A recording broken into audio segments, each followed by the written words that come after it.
Facebook. Scientific Tipple Tuesday. You're wanting to lose some of these. This is 5 pounds of fat. Nasty, huh? I actually had a surgeon, a surgical nurse, that told me this actually looks like the fat in surgery. And she said it's so hard to operate on people that are overweight because they actually have to dig through the fat. So she reaffirmed this looks like 5 pounds of fat. This is 5 pounds of fat. So anyway, we're not really here to talk about that, kind of, in a way, but we are here to talk about tonight the weight loss puzzle. I call it the weight loss puzzle.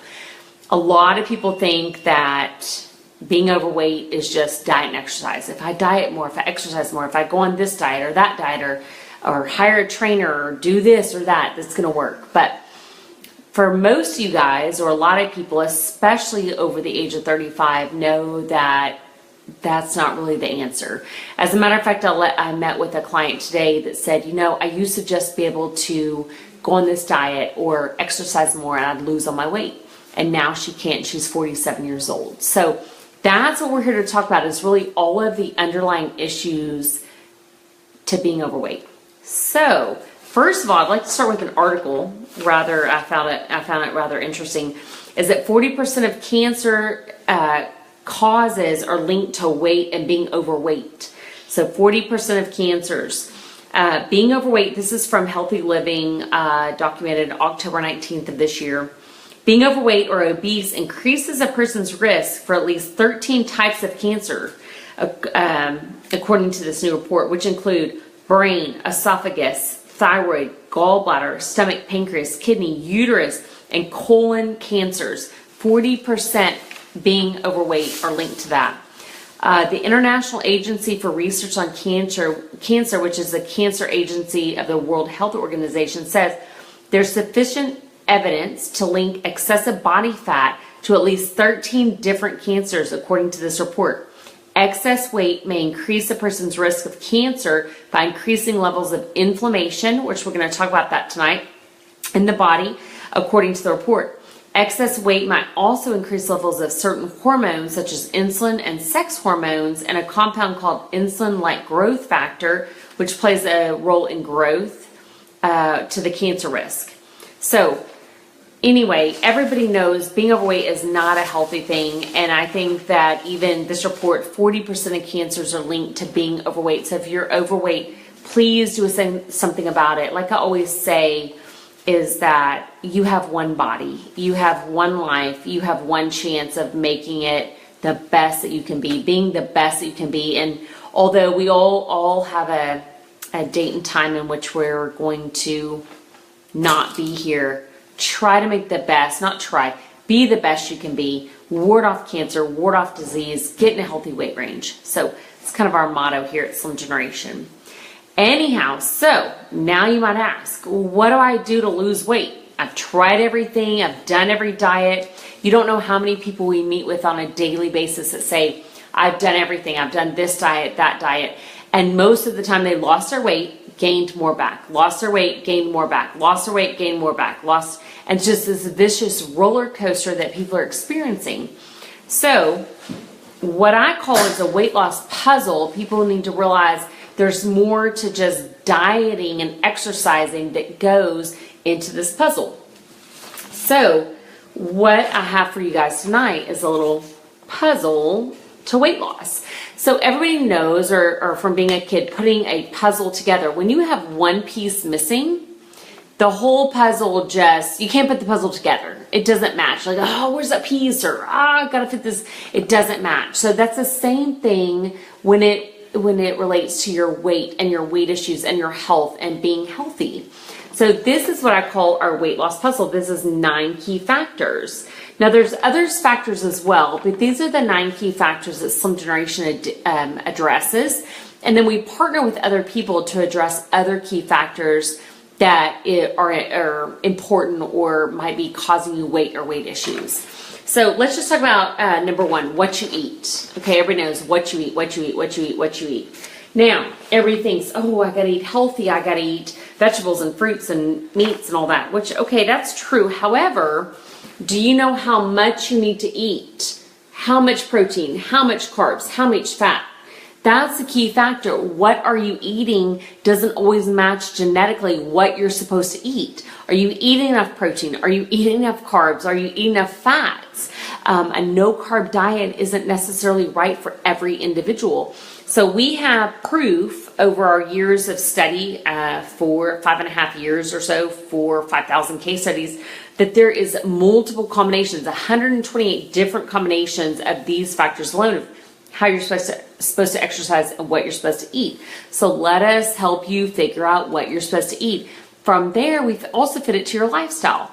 So if you like an egg omelet in the morning, or if you like whatever it is you like, we're able to fit that into what we call your master formula of what you're supposed to eat. So that is a key factor. Number 2, exercise. Definitely exercising to your genotype. Now, exercise is about 10 to 15% of weight loss. Are you exercising correctly? Don't know. If you are exercising, like I met with a lady today, she's exercising like crazy, 4 or 5 days a week, and just not seeing any results, getting very frustrated. Well, her exercise doesn't necessarily match her genetic type, her genotype, the way she's supposed to exercise to burn fat as energy. It's almost like if you've known, let's say somebody goes to boot camp, and they go boot camp 4 or 5 days a week, not losing any weight. They're probably not exercising to their genetics. They're just exercising to exercising thinking, okay, this might be the right way for me. So we really shore that up and say, what do you need? Do you need yoga? Do you need steady aerobic? Or do you need more high intensity? So help to educate on that. Number 3, let's talk about, I need my volunteer over here. Let's talk about some nitric oxide levels. People don't understand internal chemistry and really different things that affect weight and weight issues. So I'm going to go ahead and test my test subject here, his nitric oxide levels. So nitric oxide is actually the oxygen levels in your cells, which relates a lot to metabolism, which relates a lot to weight issues and the way that your body breaks down calories. So there's a little fuzzy end. I'm going to ask that he puts this on his tongue, let it get nice and moist, and we're going to look at your nitric oxide levels because that plays a big role in weight loss, weight maintenance, metabolism issues. Very good. Not as bad as I thought, for sure. So for Facebook Live, we want the nitric oxide, I don't even know if you guys can see this, really, really, really, really, really hot pink. Okay, that's optimal. My sample subject is low, not all the way depleted, but actually low. So you want your cells like big, nice, round, juicy grapes, full of oxygen, loaded with oxygen. Oxygen promotes metabolism. Metabolism promotes weight loss because it burns calories. So my particular test subject could work a little bit on the nitric oxide levels, which we give them suggestions and foods to add into their dietary to increase nitric oxide, which also increases metabolism, helps you burn calories, helps you lose weight. So next we're going to talk about pH levels. So pH levels tell me a lot about what organs might be stressed that have to do with weight and weight issues. And pH levels can be super alkaline, they can be super acidic, or they can be right where they're supposed to be. So, and by the way, anybody that comes in for a complimentary consultation gets these tests for free so we can fully understand what's going on with your body, what weight loss package might be best for you, what we're looking at here to help you lose your weight. So, test subject, put that in your mouth about halfway, let it get nice and moist. Don't let it dissolve because otherwise I'm not sure what will happen. Oh, yikes. Not as good as the last one for sure. So, for Facebook Live here, we want the pH levels to be a nice medium between acidity and alkalinity. So my test subject is super acidic. Probably like a 6.1. Oof, not good. What that means is that when your body is super acidic, it starts to store fat around your vital organs, aka the belly, like the belly fat. Yeah, okay. And so because it's trying to protect those vital organs, that the pH levels are too acidic, it says, oh my gosh, you're too acidic, we're going to go in protection mode. And so it starts to store fat around the vital organs, is saying, yikes. So we're going to work on those levels right away. Plus, cancer, disease, etc. can only live in an acidic state. And so this isn't just for weight loss, it's more for, not more, but equally for your overall health. So this is detrimental to weight and weight issues, and definitely going to work on my test subjects' pH levels, because that's no bueno. Okay?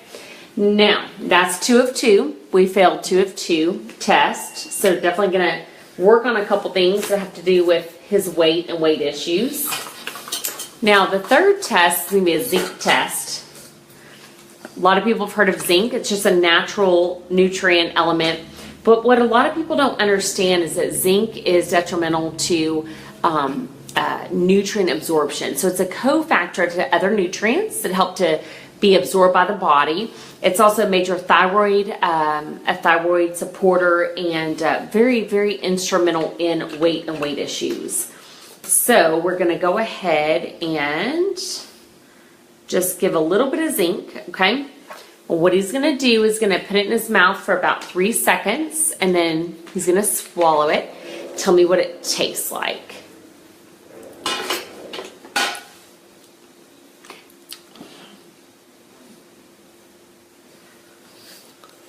What's that taste like?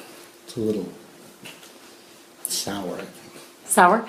So on a scale of 1 to 10, 10 being the most bitter, how bitter would you rank it? 3. 3 bitter? Definitely failed that one too.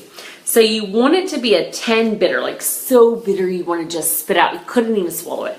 It means that you're good on your zinc levels, okay? So this subject failed 3 of the 3 tests, and we can tell now that it's not just a weight issue of being calories in, calories out. There's things going on internally that are blocking him from being able to lose weight and then maintain his weight after that. So those are some of the things we do at SlimGeneration, putting that weight loss puzzle together. Let's see, what else are we talking about here? And thank you for being a volunteer. Foods to avoid, definitely. List of foods to avoid. There's things that people should eat, shouldn't eat, and that's a big piece of the weight loss puzzle.